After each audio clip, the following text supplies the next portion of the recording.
नमस्कार, मैं हूं अंकुर और आप देख रहे हैं सत्यहिंदी.com। सत्य हिंदी की एंड्रॉयड ऐप डाउनलोड करने के लिए इस वीडियो के डिस्क्रिप्शन में जाइए, वहां पर आपको एक लिंक मिलेगा, वहां से आप ऐप डाउनलोड कर सकते हैं। अब एक नजर डाल लेते हैं अब तक की खबरों पर। भारत के पूर्व मुख्य न्यायाधीश रंजन गोगोई को सरकार द्वारा Z+ सुरक्षा मुहैया कराई गई है। रंजन गोगोई को देश भर में कहीं भी आने जाने के लिए Z+ सुरक्षा मिली है।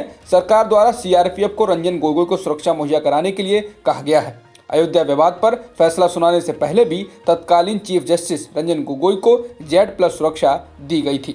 बता दें, देश के चुनिंदा लोगों को ही Z+ सुरक्षा दी जाती है। देश में किस शख्स को ये सुरक्षा दी जानी है, इसका फैसला केंद्र सरकार द्वारा किया जाता है। किसानों और सरकार के बीच 11वें दौर की वार्ता भी बेनतीजा रही है। इस बार बैठक में सरकार ने सख्त रवैया अपनाया है और साफ कह दिया है कि वो अगला प्रस्ताव नहीं देने वाली है। सरकार ने किसानों से कहा है कि वो इसी प्रस्ताव पर पुनर्विचार करें। बैठक के बाद किसान नेताओं ने बताया कि इस बार बैठक में अधिक बातचीत भी नहीं हुई, मुश्किल से आधे घंटे बात हुई। सबसे महत्वपूर्ण बात यह रही कि इस बार अगली बातचीत के लिए नई तारीख भी नहीं बताई गई है। बता दें, सरकार ने प्रस्ताव दिया था कि वो कानूनों को 1.5 साल तक रोकने के लिए तैयार हैं और एक कमेटी बना देंगे, वो अपनी रिपोर्ट सौंपेगी। बैठक के बाद किसानों ने कहा कि वो आंदोलन को और तेज करने वाले हैं। किसान नेताओं ने बताया कि 26 जनवरी को होने वाली परेड को लेकर सरकार ने कहा कि आप अपनी तैयारी करें, हम अपनी तैयारी कर रहे हैं, जिसके बाद अब सबकी नजरें 26 जनवरी को होने वाली ट्रैक्टर परेड पर रहेंगी। किसानों ने कहा कि ट्रैक्टर परेड ऐतिहासिक होने वाली है। वहीं किसानों ने कहा है कि सरकार ने साफ संकेत दे दिए हैं कि अब बातचीत नहीं होने वाली है।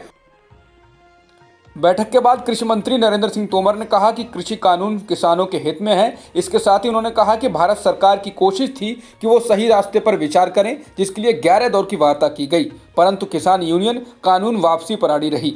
सरकार ने एक के बाद एक प्रस्ताव दिए, परंतु जब आंदोलन की पवित्रता नष्ट हो जाती है तो निर्णय नहीं होता है। इसके साथ ही उन्होंने ये भी कहा कि कोई ताकत है जो इस आंदोलन को जारी रखना चाहती है और वो इस आंदोलन का फायदा उठाना चाहती है।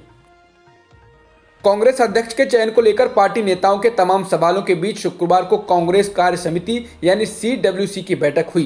बैठक के बाद पार्टी के महासचिव KC वेणुगोपाल ने कहा कि कांग्रेस अध्यक्ष का चुनाव जून 2021 में होगा। NDTV के मुताबिक कांग्रेस अध्यक्ष के चुनाव को लेकर पार्टी के 2 गुटों के बीच बहस भी हुई। इसके बाद राहुल गांधी ने कहा कि हमें इस बात को यहीं खत्म कर देना चाहिए और आगे बढ़ना चाहिए। CWC की बैठक में वरिष्ठ नेताओं गुलाम नबी आज़ाद, आनंद शर्मा, मुकुल वासनिक और P चिदम्बरम ने जल्द से जल्द संगठन के चुनाव कराने की मांग की। कांग्रेस अध्यक्ष सोनिया गांधी ने रिपब्लिक टीवी के संपादक अर्नब गोस्वामी की कथित व्हाट्सएप बातचीत का हवाला देते हुए कहा कि दूसरों को देशभक्ति और राष्ट्रवाद का प्रमाण पत्र बांटने वाले अब पूरी तरह बेनकाब हो गए हैं। कांग्रेस कार्य समिति यानी CWC की बैठक में उन्होंने ये आरोप लगाया कि सरकार ने किसान संगठनों के साथ बातचीत के नाम पर हैरान करने वाली असंवेदनशीलता और अहंकार दिखाया है। विधानसभा चुनाव से पहले पश्चिम बंगाल की CM और TMC प्रमुख ममता बनर्जी को एक और झटका लगा है। अब राज्य सरकार में वन मंत्री राजीव बनर्जी ने अपने पद से इस्तीफा दे दिया है। हालांकि उन्होंने इस्तीफा देने का कारण नहीं बताया है। बता दें, राजीव बनर्जी ने इससे पहले TMC के कुछ नेताओं पर उनके खिलाफ प्रोपेगेंडा चलाने का आरोप लगाया था। TMC नेता राजीव बनर्जी ने मंत्री पद छोड़ने के बाद मीडिया से बात करते हुए इसका कारण बताया। राजीव बनर्जी ने कहा कि वो इस बात से काफ़ी दुखी हैं कि उनका पोर्टफोलियो बिना उनको बताए बदल दिया गया। राजीव बनर्जी ने कहा कि उनको टीवी के जरिए पता चला कि उनसे सिंचाई मंत्रालय ले लिया गया है और अब वन मंत्रालय सौंपा गया है। इस दौरान वो बोलते हुए काफ़ी भावुक हो गए। इसके साथ ही उन्होंने कहा कि वो इतने सालों तक मार्गदर्शन करने के लिए ममता बनर्जी का आभार व्यक्त करते हैं। बता दें, 1 महीने में कैबिनेट छोड़ने वाले वो TMC के तीसरे नेता हैं। बिहार में अब सोशल मीडिया को लेकर एक नया फरमान जारी किया गया है। इसके अनुसार सूबे में अगर कोई सोशल मीडिया यूजर किसी सांसद, विधायक या अफसर के खिलाफ अपमानजनक भाषा का इस्तेमाल करता है तो उसके खिलाफ सख्त कार्रवाई की जाएगी।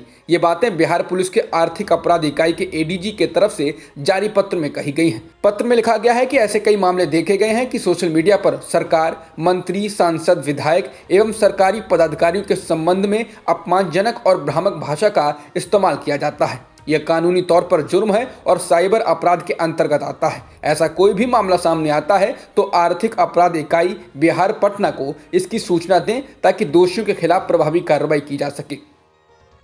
राजद नेता तेजस्वी यादव ने भी सोशल मीडिया को लेकर जारी फरमान पर ट्वीट करते हुए नीतीश कुमार को चुनौती दी है। उन्होंने एडीजी के पत्र को साझा करते हुए ट्वीट किया, मैं सीएम को चुनौती देता हूं, मुझे इस आदेश के तहत गिरफ्तार करें। उन्होंने लिखा है, 60 घोटालों के सृजनकर्ता नीतीश कुमार भ्रष्टाचार के भीष्म पितामह, दुर्दांत अपराधियों के संरक्षणकर्ता, अनैतिक और अवैध सरकार के कमजोर मुखिया हैं। बिहार पुलिस शराब बेचती है, अपराधियों को बचाती है, निर्दोषों को फंसाती है। सीएम को चुनौती देता हूं, अब करो इस आदेश के तहत मुझे गिरफ्तार। बिहार सरकार मंत्रियों और सरकारी अफसरों के खिलाफ अपमानजनक या आपत्तिजनक सोशल मीडिया पोस्ट को साइबर क्राइम के तहत लाने वाले आदेश के सामने आने के बाद मुख्यमंत्री नीतीश कुमार की सरकार डैमेज कंट्रोल के मोड में आ गई है। बिहार पुलिस ने शुक्रवार को अपने इस कदम पर स्पष्टीकरण जारी किया और कहा कि रचनात्मक आलोचना कर सकते हैं। प्रशासन रचनात्मक आलोचना का स्वागत करता है और इस आदेश के तहत बस अपमानजनक भाषा का इस्तेमाल करने वाले और अफवाह फैलाने वाले लोगों के खिलाफ ही एक्शन लिया जाएगा। बॉम्बे हाईकोर्ट ने बीते गुरुवार को कहा कि न्यायपालिका और आरबीआई, सीबीआई तथा ईडी जैसी एजेंसियों को स्वतंत्र रूप से कार्य करना चाहिए। अगर ये एजेंसियां स्वतंत्र रूप से काम नहीं करती हैं तो लोकतंत्र के लिए खतरा है। अदालत ने ऐसा एकनाथ खड़से की दायर याचिका पर कहा। अदालत ने पूछा कि 2016 के एक कथित जमीन हड़पने के मामले में राष्ट्रवादी कांग्रेस पार्टी यानी एनसीपी नेता एकनाथ खड़से को कुछ दिनों के लिए अगर सख्त कार्रवाई से अंतरिम संरक्षण दे दिया जाता है तो क्या आसमान गिर जाएगा। वहीं ईडी के वकील अनिल सिंह ने अदालत को बताया कि एजेंसी सोमवार यानी 25 जनवरी तक कोई कार्रवाई नहीं करेगी। जाने माने भजन गायक नरेंद्र चंचल का 80 साल की उम्र में निधन हो गया है। सर्वप्रिय बिहार स्थित घर में उन्होंने अंतिम सांस ली। वो लंबे समय से बीमार चल रहे थे। पीएम नरेंद्र मोदी ने भी उनके निधन पर दुख जताया है।